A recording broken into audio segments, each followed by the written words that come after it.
Hello, my name is Amy and I'm here to just work with you on some basic operations and looking at equations.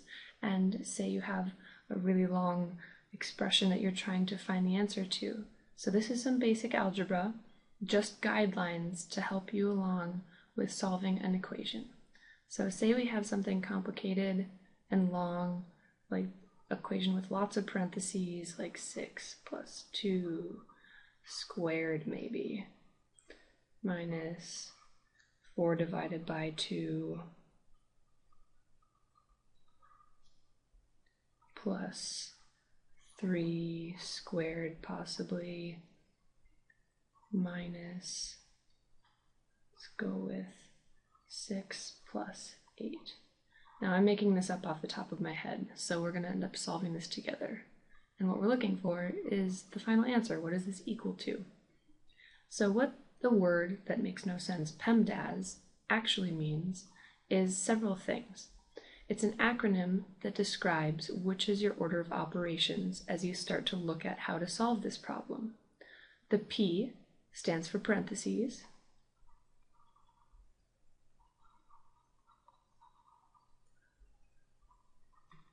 Parentheses. E is exponent.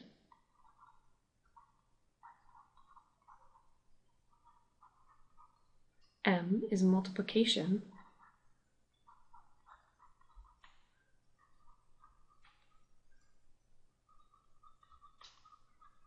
D for division.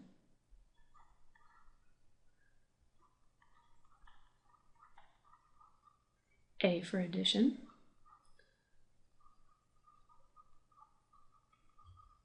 And S for subtraction.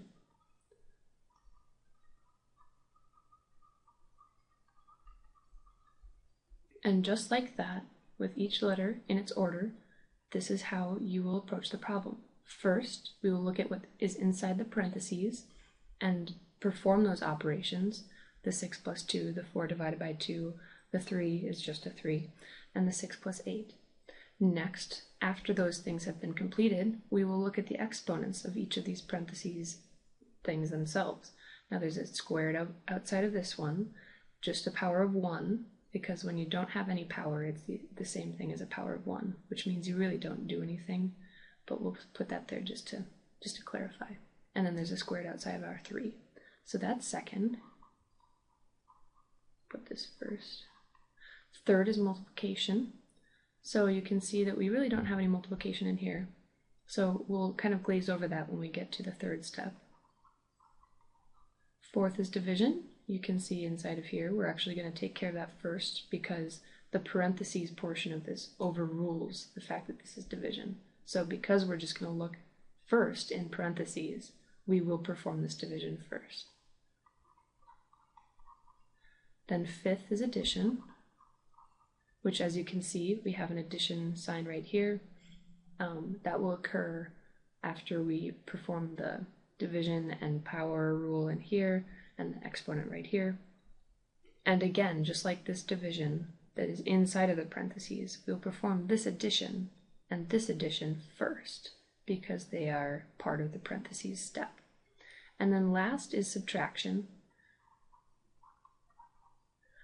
And as you can see, we've got a couple of subtraction signs between our parentheses groups. So those are going to be part of our last step. In a more general sense, you can kind of group these because multiplication and division are very related. They're basically opposites of each other. You multiply to combine things, you divide to separate them. In just a similar sense to how addition and subtraction are related.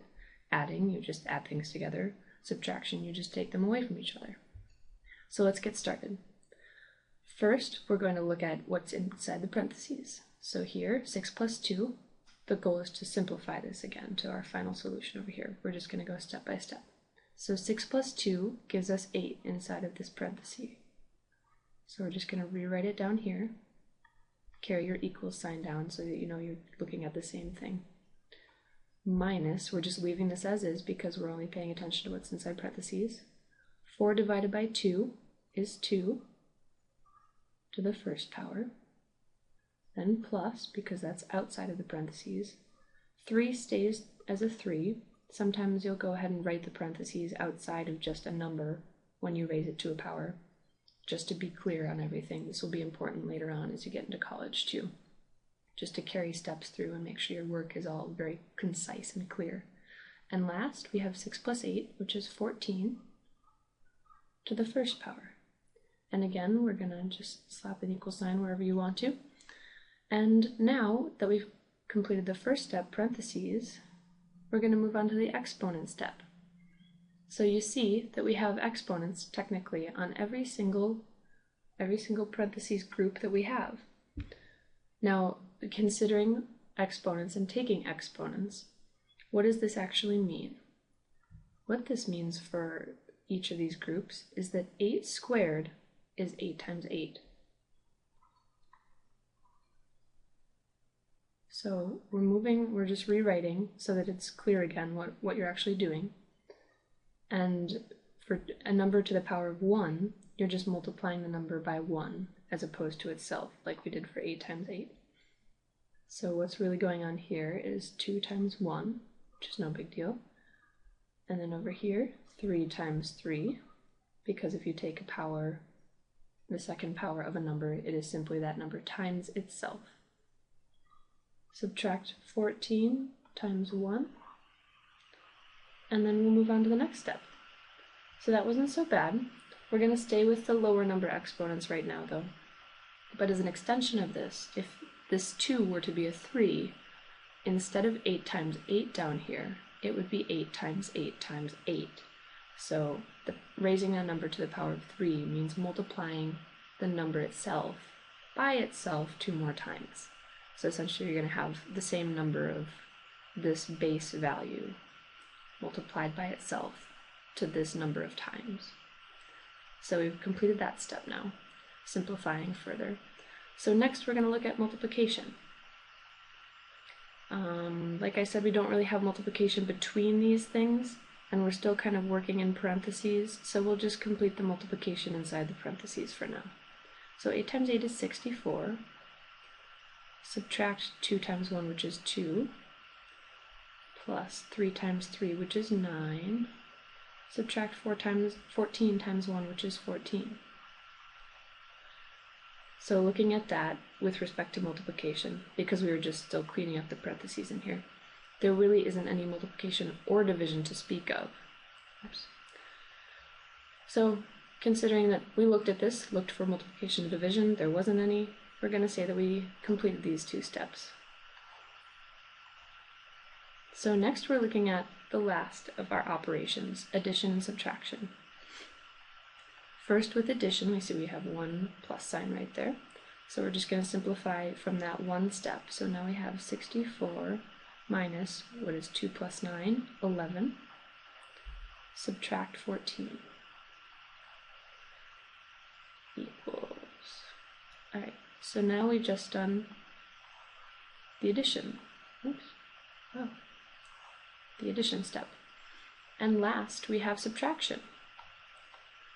So we can either add these 2 together, 11 and 14, to form the most negative number, or we can just look at 64 minus 11 first, and then subtract 14 from that. It's really just your own preference. You just have to make sure that you end up subtracting both 14 and 11 from 64. So let's go ahead and combine these 2 to make sure that we are just looking at 2 terms in the end.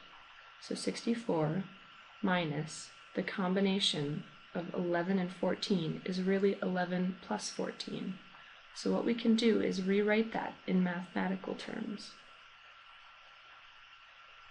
because we just thought through it and spoke it out loud in the sense that 64 minus 11 minus 14 is really 64 minus all of this. And all of this translates to addition. So these 2 things together means addition. So we're going to add 11 and 14, then subtract it from 64. So rewriting that one more time, 64 minus 11 plus 14 is 25. And moving on to the last step, what is this going to be? Just simple subtraction.